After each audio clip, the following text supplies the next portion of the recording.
Discussion ఏం లేదు, debate ఏం లేదు. మనందరం శుభ్రంగా ఒప్పుకోవాల్సిన థింగ్ ఏంటంటే మనందరం అనిరుద్ధ్ బ్యాక్గ్రౌండ్ ఎరాలో బతుకుతున్నాం. ఇది ఈ టైంలో మనం పుట్టి బతికి సినిమాలు చూస్తూ అనిరుద్ధ్ బ్యాక్గ్రౌండ్ మ్యూజిక్లో ఉన్న సినిమాలు చూడాలని ఆ క్రియేటర్ మనల్ని ఆ అవకాశాన్ని ఇచ్చాడు అనుకోండి.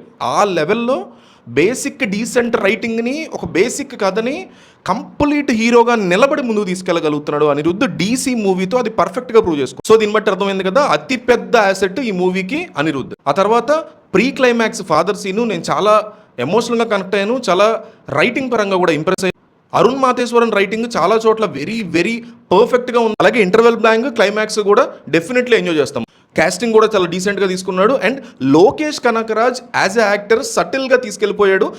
ఇరగదీసేయాలి, ఇది నా డెబ్యూట్ కదా, నా పెర్ఫార్మెన్స్ని ప్యాకాట ఆడేయాలి అనే ఒక ఆతృత కానీ కంగారు కానీ అతను కనిపించలేదు.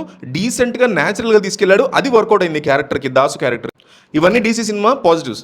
నెగిటివ్స్ చూస్తే చాలా చోట్ల ఈ Tamil sambar nativity kind of thing ఎక్కువగా మనకు అడ్డం పడుతూ ఉంటుంది తెలుగు ఆడియన్స్కి. సెకండ్ హాఫ్లో కొన్ని పోర్షన్స్, కొన్ని ఏరియాస్లో సినిమా డల్ అవుతుంది, స్లో అనిపిస్తుంది. స్లో పేస్ డెఫినెట్లీ ఫీల్ అవుతాము. మళ్ళీ ప్రీ క్లైమాక్స్లో లేపడం వల్ల సినిమా హిట్. ఈ గ్యాంగ్, ఈ హైడ్ అండ్ సీక్ ఇష్యూ జరుగుతున్నప్పుడు, చేజ్ ఇష్యూ జరుగుతున్నప్పుడు సినిమా చాలా రిపిటేటివ్గా అనిపిస్తుంది. ఓవరాల్గా జీరో ఎక్స్పెక్టేషన్స్తో వెళ్ళాను. నాకు బాగా నచ్చింది సినిమా. మంచి raw, gore, violent, rusty revenge డ్రామాని Anirudh god level background music తో పర్ఫెక్ట్ గా ప్రెజెంట్ చేశారు. ఫ్యామిలీస్ తో కూడా చూడొచ్చు. వల్గర్ సీన్స్ అయితే ఏమీ లేవు. Recommended movie. Lokesh Kanagaraj debut అని చెప్పి, అనిరుద్ధ్ మ్యూజికల్ అని చెప్పి యూత్ ఎగబడి ఆల్రెడీ వెళ్తున్నారు.